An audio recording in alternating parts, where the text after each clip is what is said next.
കൂട്ടുകാരെ, എല്ലാവർക്കും നിജോസ് വേൾഡിൻ്റെ പുതിയൊരു വീഡിയോയിലേക്ക് സ്വാഗതം. എല്ലാവരും സുഖമായിട്ടിരിക്കുന്നെന്ന് വിശ്വസിക്കുന്നു. ഞങ്ങളിവിടെ സുഖമായിട്ടിരിക്കുകയാണ്. അപ്പോൾ എല്ലാവരും സന്തോഷത്തോടെയും ആരോഗ്യത്തോടെയും ഒക്കെ ഇരിക്കുക കേട്ടോ. ഇന്നത്തെ വീഡിയോയിൽ സംസാരിക്കുന്നത് ഫിസിക്കൽ കോണ്ടാക്ട് കഴിഞ്ഞു കഴിഞ്ഞാൽ മാക്സിമം 30 മിനിറ്റ് അകത്ത് തന്നെ നിങ്ങൾ മസ്റ്റായിട്ട് ഫോളോ ചെയ്യേണ്ട 3 കാര്യങ്ങളെ പറ്റിയിട്ടാണ് കേട്ടോ. അപ്പോൾ അതെന്തൊക്കെയാണെന്ന് നമുക്ക് നോക്കാം. വീഡിയോ നമുക്ക് സ്റ്റാർട്ട് ചെയ്യാം. ഇതിനോടകം ഒരുപാട് ആളുകൾ നമ്മുടെ ചാനൽ ഫോളോ ചെയ്തിട്ട് പ്രഗ്നൻ്റ് ആയിട്ടുണ്ട്. അവരുടെയൊക്കെ സക്സസ് സ്റ്റോറീസ് കാണാൻ വേണ്ടിയിട്ട് നിങ്ങൾ നമ്മുടെ ചാനൽ വിസിറ്റ് ചെയ്തതിന് ശേഷം കമ്മ്യൂണിറ്റി ടാബ് നോക്കുക കേട്ടോ. അതിലൊരുപാട് പേരുടെ സക്സസ് സ്റ്റോറീസ് നിങ്ങൾക്ക് കാണാനായിട്ട് സാധിക്കും. അതിൽ നിങ്ങളുടേതുപോലുള്ള സെയിം ഹെൽത്ത് കണ്ടീഷൻസ് ഉള്ള ആളുകൾ എന്തെല്ലാം ടിപ്സ് ആണോ ഫോളോ ചെയ്തത് അതിൽ നിങ്ങൾക്ക് കംഫർട്ടബിൾ ആണെന്ന് തോന്നുന്ന തരത്തിലുള്ള ടിപ്സ് ഫോളോ ചെയ്യാനായിട്ട് ശ്രദ്ധിക്കുക കേട്ടോ. അതിനോടൊപ്പം തന്നെ നിങ്ങൾ ശ്രദ്ധിക്കണം, ഒരിക്കലും ഒരു ഡോക്ടറുടെ ട്രീറ്റ്മെൻറ്റിന് സബ്സ്റ്റിറ്റ്യൂട്ട് ആകുന്ന തരത്തിലുള്ളതല്ല നമ്മളുടെ ടിപ്സ്. ഡോക്ടറുടെ ട്രീറ്റ്മെൻറ്റ് നിങ്ങൾ എടുക്കണം. ഒപ്പം ലൈഫ് സ്റ്റൈൽ ഇത് പറഞ്ഞ പോലെ കുറച്ച് മാറ്റങ്ങൾ വരുത്തി കഴിഞ്ഞാലോ ഭക്ഷണ രീതിയിൽ വ്യത്യാസം കൊണ്ടുവന്നാലോ നിങ്ങൾക്ക് എളുപ്പത്തിൽ കൺസീവ് ആകാനായിട്ട് അത് സഹായിക്കും കേട്ടോ. അപ്പോൾ ഇവിടെ നിങ്ങൾ ഫോളോ ചെയ്യേണ്ട, ഫിസിക്കൽ കോണ്ടാക്ട് ചെയ്ത് കഴിഞ്ഞിട്ട് മസ്റ്റായിട്ട് ചെയ്യേണ്ട 3 കാര്യങ്ങളിൽ ഏറ്റവും ആദ്യത്തേതാണ് ബ്രിഡ്ജ് പോസ് യോഗ. നിങ്ങൾ മസ്റ്റായിട്ട് ചെയ്യുക. കോണ്ടാക്ട് ചെയ്ത് കഴിഞ്ഞിട്ട് ഒരുപാട് ആളുകൾ എക്സസൈസുകൾ ചെയ്യുന്നവരുണ്ട്. ഫെർട്ടിലിറ്റി യോഗാസ് ഏറ്റവും കൂടുതൽ കോൺസെൻട്രേറ്റ് ചെയ്യുന്നത് ബ്ലഡ് സർക്കുലേഷൻ ഇൻക്രീസ് ചെയ്യാൻ വേണ്ടിയിട്ടാണ്. ഈ ഫെർട്ടിലിറ്റി യോഗാസ് ചാനലിൽ ഒരുപാട് ഇൻട്രൊഡ്യൂസ് ചെയ്ത് കൊടുത്തിട്ടുണ്ട്. അത് കാണാൻ വേണ്ടിയിട്ട് നിങ്ങൾ പ്ലേലിസ്റ്റ് നോക്കുക. അതിൽ ഫെർട്ടിലിറ്റി യോഗ എന്ന് പറഞ്ഞ പ്ലേലിസ്റ്റ് നിങ്ങൾ വാച്ച് ചെയ്യുക കേട്ടോ. ഇതെല്ലാം തന്നെ ഫോക്കസ് ചെയ്യുന്നത് പെൽവിക്കിലോട്ടുള്ള രക്തയോട്ടം വർദ്ധിപ്പിക്കുന്നതിനും മറ്റു റീപ്രൊഡക്റ്റീവ് ഓർഗൻസിലോട്ടുള്ള രക്തയോട്ടം വർദ്ധിപ്പിക്കുന്നതിനും ഒക്കെ വേണ്ടിയിട്ടാണ്. അപ്പോൾ ഇവിടെ സംസാരിക്കുന്ന leg up the wall exercise നിങ്ങൾ ഏകദേശം എല്ലാവരും തന്നെ ചെയ്യുന്ന എക്സസൈസ് ആണ്. ഇനി അത് ചെയ്യാൻ താല്പര്യമില്ലാത്തവർക്ക് ഫോളോ ചെയ്യാൻ പറ്റുന്ന, അല്ലെങ്കിൽ അത് ചെയ്തിട്ട് റിസൾട്ട് കിട്ടാത്ത ആളുകൾക്ക് ഫോളോ ചെയ്യാൻ പറ്റുന്ന ഒരു എക്സസൈസ് ആണ് ഈ ബ്രിഡ്ജ് പോസ് എന്ന് പറയുന്നത്. ബ്രിഡ്ജ് പോസിന്റെ ഇമേജ് ഞാനിവിടെ കൊടുത്തേക്കാം കേട്ടോ. ബ്രിഡ്ജ് പോസ് യോഗ പോസിൽ നമ്മൾ നമ്മുടെ നേരെ കിടക്കുക. ഒരു ഫ്ലോറിൽ ഫ്ലാറ്റ് ആയിട്ടുള്ള ഒരു സർഫേസിൽ നിങ്ങൾ നേരെ കിടക്കുക. അതിനുശേഷം നമ്മുടെ 2 കാലുകളും കുത്തി ഒന്ന് നിർത്തി നമ്മുടെ ആ ഒരു ബാക്ക് പോർഷൻ ഒന്ന് പൊക്കുക. ഇത് നമ്മളൊരു സ്ലോപ്പിൽ, ഒരു സീസോന്റെ ഒരു സ്ലോപ്പിൽ നമ്മൾ കിടക്കുന്നത് പോലെ ആയിരിക്കും ഈ ഒരു യോഗ പോസ് നമ്മൾ കിടക്കുന്നത് കേട്ടോ. ഇത് ചെയ്യുന്നത് വഴി ആ ഒരു ബ്ലഡ് സർക്കുലേഷനൊക്കെ കൃത്യമായിട്ട് പെൽവിക്കിന്റെ ഭാഗത്തോട്ട് എത്തുന്നതിന് വേണ്ടിയിട്ടുള്ള ഒരു സപ്പോർട്ട് നമുക്ക് ചെയ്ത് കൊടുക്കാനായിട്ട് സാധിക്കുന്നു. രക്തയോട്ടം പ്രോപ്പർ ആകുമ്പോഴേക്കും കോണ്ടാക്ട് ചെയ്ത് മാക്സിമം 30 മിനിറ്റിനകത്ത് തന്നെ സ്പേമിന്റെ ഒപ്പം അണ്ടവും ശരീരത്തിലുണ്ടെങ്കിൽ ഫെർട്ടിലൈസേഷൻ നടന്നിട്ടുണ്ടാകും. ആ സമയത്ത് ഏകദേശം ഓവുലേഷൻ നടക്കുന്ന സമയത്തൊക്കെ ഈ ഒരു എക്സസൈസ് നിങ്ങൾ ചെയ്യുകയാണെങ്കിൽ ഞൊടിയിടയിൽ തന്നെ ഫെർട്ടിലൈസേഷൻ നടക്കാൻ വേണ്ടിയിട്ടുള്ള ഒരു കപ്പാസിറ്റി ശരീരത്തിന് കൊടുക്കാൻ വേണ്ടിയിട്ട് നമുക്ക് സാധിക്കുന്നു. ഫിസിക്കൽ കോണ്ടാക്ട് ചെയ്ത് കഴിഞ്ഞിട്ട് ഒരു 15 മിനിറ്റ്സോളം നമ്മൾ ആ ഒരു പൊസിഷൻ മെയിൻറ്റെയിൻ ചെയ്ത് ബെഡിൽ കിടക്കണമെന്നാണ് സാധാരണ പറയുന്നത്. ഈ ഒരു സമയത്ത് നിങ്ങൾക്ക് ആ ഒരു 15 മിനിറ്റ്സ് വെറുതെ കിടക്കാനായിട്ട് താല്പര്യമില്ലെങ്കിലും ആ കിടക്കുന്ന പൊസിഷൻ ഏതാണോ അതിൽ ജസ്റ്റ് ഒന്ന് കംഫർട്ടബിൾ ആയിട്ട് ഇരുന്നിട്ട് ഒരു 10 മിനിറ്റൊക്കെ നിങ്ങൾക്ക് ഈ ഒരു പോസ് പിടിക്കാവുന്നതാണ്. അത് ചെയ്യുന്ന സമയത്ത് നല്ലതുപോലെ നിങ്ങൾ ബ്രീത്ത് ഇൻ ചെയ്യുക, ദെൻ ബ്രീത്ത് ഔട്ട് ചെയ്ത് നമ്മൾ നോർമൽ ആവുക. ബ്രീത്ത് ഇൻ നമ്മൾ ചെയ്യുന്നത് എങ്ങനെ, ഡീപ്പായിട്ട് നിങ്ങൾ ബ്രീത്ത് എടുക്കുക. ഈ ഒരു സൗണ്ട് നമുക്ക് കേൾക്കാനായിട്ട് പറ്റണം. ആ ഒരു രീതിക്ക് വേണം നമ്മൾ ബ്രീത്ത് ഇൻ ചെയ്യാനായിട്ട്. ദെൻ സ്ലോലി ബ്രീത്ത് ഔട്ട് ചെയ്ത് വിടുക. ഒരുപാട് ഓക്സിജൻ ശരീരത്തിലോട്ട് ഡീപ്പായിട്ട് എത്തുന്നതിനും അത് ഹോൾഡ് ചെയ്ത് ശരീരത്തിൽ വെക്കാനും ഈ ഒരു എക്സസൈസ് ചെയ്യുന്നത് വഴി നിങ്ങൾക്ക് സാധിക്കുന്നു. ഒപ്പം രക്തയോട്ടവും നല്ല രീതിക്ക് തന്നെ നടക്കുന്നത് വഴി ബീജസങ്കലനം നമുക്ക് എളുപ്പത്തിൽ നടക്കാനായിട്ട് ബ്രിഡ്ജ് പോസ് എക്സസൈസ് സഹായിക്കും കേട്ടോ. അടുത്തതായിട്ട് ഒരു 50 മിനിറ്റ്സ് ബെഡിൽ കിടന്ന് എഴുന്നേറ്റ് കഴിഞ്ഞ് കഴിഞ്ഞാൽ അടുത്ത 50 മിനിറ്റ്സിനുള്ളിൽ നിങ്ങൾ ചെയ്യേണ്ട 2 കാര്യങ്ങളുണ്ട്. ഏറ്റവും ആദ്യത്തേത്, നിങ്ങൾ മസ്റ്റായിട്ട് വെള്ളം കുടിച്ചിരിക്കണം. ഒരുപാട് ആളുകൾ കോണ്ടാക്ട് ചെയ്ത് കഴിഞ്ഞിട്ട് വെള്ളം കുടിക്കാതിരിക്കുന്നവരുണ്ട്. ഇനി നമ്മൾ വെള്ളം കുടിക്കുന്നത് എന്തിനാണെന്ന് നോക്കാം. നമ്മൾ പ്രോപ്പറായിട്ട് യൂറിനേറ്റ് ചെയ്യുന്നതിന് വേണ്ടിയിട്ടാണ് വെള്ളം കുടിക്കാനായിട്ട് പറയുന്നത്. യൂറിനേറ്റ് ചെയ്തിട്ടില്ല എങ്കിൽ പലർക്കും ഇൻഫെക്ഷൻസ് ഉണ്ടാകാനായിട്ട് ചാൻസ് ഉണ്ട്. അതുകൊണ്ട് അത് പ്രിവെന്റ് ചെയ്യാൻ വേണ്ടിയിട്ട് ഒരു ഗ്ലാസ്സോ അല്ലെങ്കിൽ നമ്മളൊരു കുപ്പി അടുത്തുണ്ടെങ്കിൽ അതിൽ ജസ്റ്റ് ഒരു ഇച്ചിരി ഒരു രീതിക്കെങ്കിലും നിങ്ങൾ സക്ക് ചെയ്തിട്ട് വെള്ളം കുടിക്കാനായിട്ട് ശ്രദ്ധിക്കുക കേട്ടോ. ഒരുപാട് ആളുകൾക്ക് പല റീസൺസ് കൊണ്ടും യൂറിനറി ഇൻഫെക്ഷൻ ഉണ്ടാകുന്നുണ്ട്. അതൊരു പരിധി വരെ പ്രിവെന്റ് ചെയ്യാൻ വേണ്ടിയിട്ട് ഇങ്ങനെയുള്ള പ്രിവെന്റീവ് മെഷേഴ്സ് നിങ്ങൾ എടുക്കുന്നത് സഹായിക്കും കേട്ടോ. അടുത്തതായിട്ട് നിങ്ങൾ ചെയ്യേണ്ട കാര്യം, ആ ഒരു 30 മിനിറ്റ്സിനകത്ത് തന്നെ നിങ്ങൾ യൂറിനേറ്റ് ചെയ്യാനായിട്ട് മസ്റ്റായി ശ്രദ്ധിക്കുക. ഫിസിക്കൽ കോണ്ടാക്ട് ചെയ്യുന്ന സമയത്ത് ഇന്റിമേറ്റ് ഹൈജീൻ പലരും മെയിൻറ്റെയിൻ ചെയ്യുന്നുണ്ട്. അതിന്റെ ഭാഗമായിട്ട് നമ്മൾ ഫോളോ ചെയ്യേണ്ട ഒരു കാര്യമാണ് കോണ്ടാക്ട് ചെയ്ത് കഴിഞ്ഞിട്ട് മസ്റ്റ് ആയിട്ട് യൂറിനേറ്റ് ചെയ്യുക എന്നുള്ളത്. ഈക്കോളി ബാക്ടീരിയയുടെ അൺവാണ്ടഡ് ഗ്രോത്ത് കൊണ്ട് നമുക്ക് ഉണ്ടാകുന്ന ഒരു ബുദ്ധിമുട്ടാണ് യൂറിനറി ഇൻഫെക്ഷൻ എന്ന് പറയുന്നത്, UTI or urinary tract infection എന്ന് പറയുന്നത്.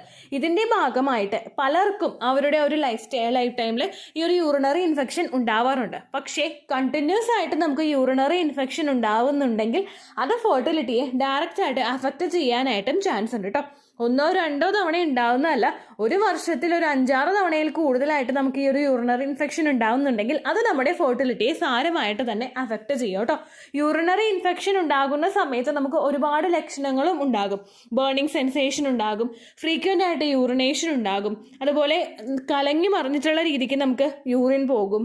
ഇൻഫെക്ഷൻ കൂടിപ്പോയി കഴിഞ്ഞാൽ ബ്ലഡ് ഉണ്ടാകും, അതുപോലെ ലോവർ അബ്ഡമൻ ഭാഗത്ത് നമുക്ക് പെയിൻ ഉണ്ടാകും. ഇതെല്ലാം ഒരു ഇൻഫെക്ഷൻ്റെ ഉണ്ടാകുന്ന ലക്ഷണങ്ങളാണ് കേട്ടോ.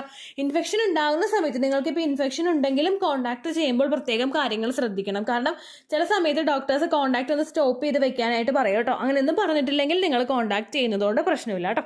ഇനി ഈ കണ്ടിന്യൂസ് ആയിട്ട് യൂറിനറി ഇൻഫെക്ഷൻ ഉണ്ടാകുന്ന ആളുകൾക്ക് അതെങ്ങനെയാണ് ഫെർട്ടിലിറ്റി അഫക്റ്റ് ചെയ്യുന്നതും കൂടി നമ്മൾ മനസ്സിലാക്കണം. കണ്ടിന്യൂസ് ആയിട്ട് യൂറിനറി ഇൻഫെക്ഷൻ വരുന്നവർക്ക് അത് അവരുടെ കിഡ്നി, ലിവർ, യൂട്രസ്, ബ്ലാഡർ ഇങ്ങനെയുള്ള കാര്യങ്ങളൊക്കെ അഫക്റ്റ് ചെയ്യാനായിട്ട് ചാൻസ് ഉണ്ട് കേട്ടോ. അതുകൂടാതെ തന്നെ അപ്പർ ട്രാക്റ്റിലോട്ടും ഇത് അഫക്റ്റ് ചെയ്യാനായിട്ട് ചാൻസ് ഉണ്ട്. ഇത് നമ്മുടെ ഫലോപ്പിയൻ ട്യൂബിനെയൊക്കെ ഹാംഫുൾ ആയിട്ട് തന്നെ ബാധിക്കാനായിട്ടും കാരണമാകും.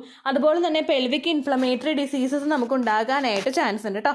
ട്യൂബിനെയൊക്കെ അഫക്റ്റ് ചെയ്യുകയാണെങ്കിൽ ട്യൂബിൽ എന്തെങ്കിലും ബ്ലോക്കേജ് പോലെയൊക്കെ ഉണ്ടാവാനായിട്ട് ചാൻസ് ഉണ്ട്. അങ്ങനെ വന്നു കഴിഞ്ഞാൽ നമുക്ക് പ്രഗ്നന്റ് ആകാനായിട്ടുള്ള ചാൻസസ് നല്ലതുപോലെ കുറഞ്ഞു പോകും കേട്ടോ. അതുകൊണ്ട് യൂറിനറി ഇൻഫെക്ഷനെ നമ്മൾ ഒരിക്കലും വില കുറച്ച് കാണാനായിട്ട് സാധിക്കില്ല. അതുപോലെ തന്നെ ഇങ്ങനെ കോണ്ടാക്ട് ചെയ്ത് കഴിഞ്ഞിട്ട് ഇന്റിമേറ്റ് ഹൈജീൻ പാലിക്കുന്നത് യൂറിനറി ഇൻഫെക്ഷൻ വരാനായിട്ടുള്ള ചാൻസസ് റിഡ്യൂസ് ആക്കുന്നുണ്ട് കേട്ടോ. വൺസ് നമുക്ക് യൂറിനറി ഇൻഫെക്ഷൻ വന്നു പോവുകയാണെങ്കിൽ അത് പ്രിവെൻറ്റ് ചെയ്യാനായിട്ടുള്ള മാർഗ്ഗങ്ങൾ എന്തൊക്കെയാണെന്ന് നോക്കാം. കൂടുതൽ വെള്ളം കുടിക്കാനായിട്ട് നിങ്ങൾ ശ്രദ്ധിക്കുക. വെള്ളമാണെങ്കിലും ജ്യൂസ് ആണെങ്കിലും ഫ്ലൂയിഡ്സ് കൂടുതൽ എടുക്കാനായിട്ട് നിങ്ങൾ ശ്രദ്ധിക്കുക കേട്ടോ. അതുപോലെ തന്നെ ഹൈജീൻ നമ്മൾ നന്നായിട്ട് മെയിൻറ്റെയിൻ ചെയ്യുക. പബ്ലിക് ടോയ്ലറ്റ്സ് ഒന്നും അധികം യൂസ് ചെയ്യാതിരിക്കുക. അതുപോലെ യൂറിൻ ഒരുപാട് നേരം ഒന്നും ഹോൾഡ് ചെയ്ത് വെക്കാതിരിക്കാൻ നിങ്ങൾ പ്രത്യേകം ശ്രദ്ധിക്കണം കേട്ടോ.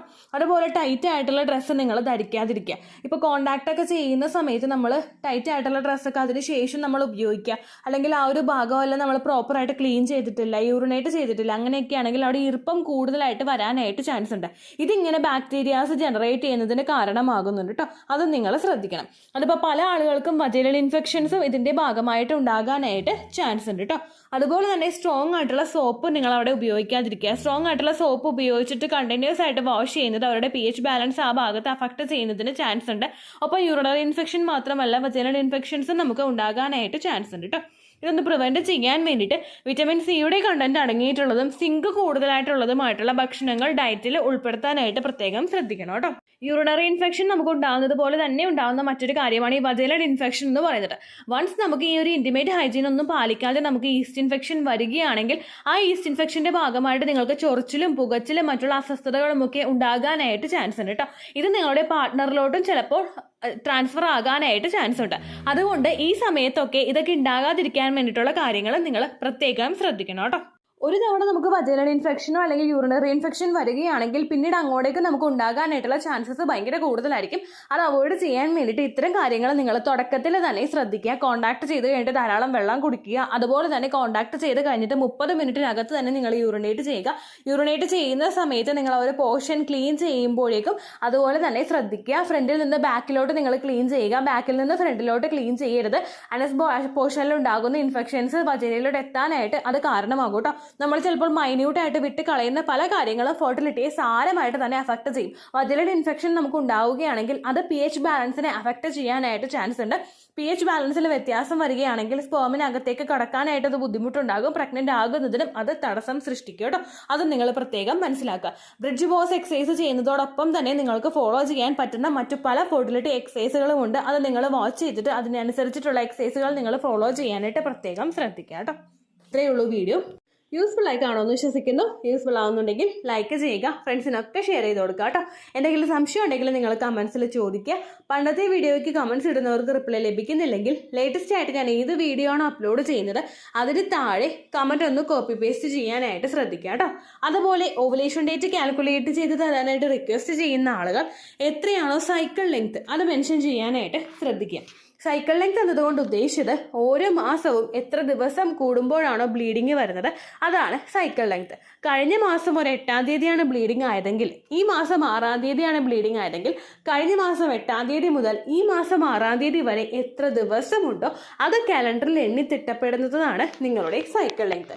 സൈക്കിൾ ലെങ്ത് നമ്മൾ കൃത്യമായിട്ട് കാൽക്കുലേറ്റ് ചെയ്യുകയാണെങ്കിൽ ഓവുലേഷൻ ഡേറ്റ് എളുപ്പത്തിൽ കണ്ടുപിടിക്കാൻ വേണ്ടിയിട്ട് ഒരുപാട് ആപ്ലിക്കേഷൻസും ഒരുപാട് ഓൺലൈൻ ആയിട്ടുള്ള വെബ്സൈറ്റുകളും ഇന്ന് നമുക്ക് അവൈലബിൾ ആണ്. പ്ലേ സ്റ്റോറിൽ പോയിട്ട് ഓൺലൈൻ ഓവുലേഷൻ ട്രാക്കർ എന്ന് ടൈപ്പ് ചെയ്ത് കഴിഞ്ഞാൽ നിങ്ങൾക്ക് അതുമായിട്ട് ബന്ധപ്പെട്ടിട്ടുള്ള ആപ്ലിക്കേഷൻസ് കിട്ടും. അത് പറ്റുന്നില്ല എങ്കിൽ ഗൂഗിളിൽ പോയിട്ട് ഓൺലൈൻ ഓവുലേഷൻ കാൽക്കുലേറ്റർ എന്ന് ടൈപ്പ് ചെയ്ത് കഴിഞ്ഞാൽ അതുമായിട്ട് ബന്ധപ്പെട്ടിട്ടുള്ള വെബ്സൈറ്റുകൾ നിങ്ങൾക്ക് കിട്ടും.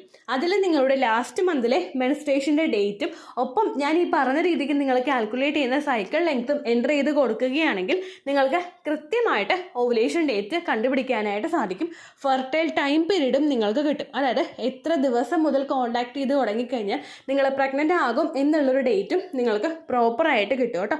ഇത് കാൽക്കുലേറ്റ് ചെയ്യുന്ന സമയത്ത് സൈക്കിൾ ലെങ്ത് കാൽക്കുലേറ്റ് ചെയ്യുന്ന സമയത്ത് നിങ്ങളുടെ ആ ഒരു കലണ്ടറിൽ നോക്കി തന്നെ നിങ്ങൾ കാൽക്കുലേറ്റ് ചെയ്യുക. പല മാസങ്ങളിലും 30-31 ദിവസമുണ്ട്, അതുകൊണ്ടാണ് അങ്ങനെ പറഞ്ഞത്. ഒപ്പം നിങ്ങൾക്ക് ബ്ലീഡിങ് തുടങ്ങിയ ദിവസത്തിന് വേണം നിങ്ങൾ ഡേ 1 ആയിട്ട് എടുക്കാൻ വേണ്ടിയിട്ട്. സ്പോട്ടിങ് തുടങ്ങിയ ദിവസത്തിനെ, അതായത് ചെറുതായിട്ട് ഡിസ്ചാർജ് പോയി തുടങ്ങിയ ദിവസത്തിനെ നിങ്ങൾ കൺസിഡർ ചെയ്യേണ്ട ആവശ്യം ഇല്ല കേട്ടോ. അപ്പോൾ ഇത്രയേ ഉള്ളൂ വീഡിയോ. അടുത്തൊരു വീഡിയോ ആയിട്ട് നമുക്ക് വീണ്ടും കാണാം. ബൈ.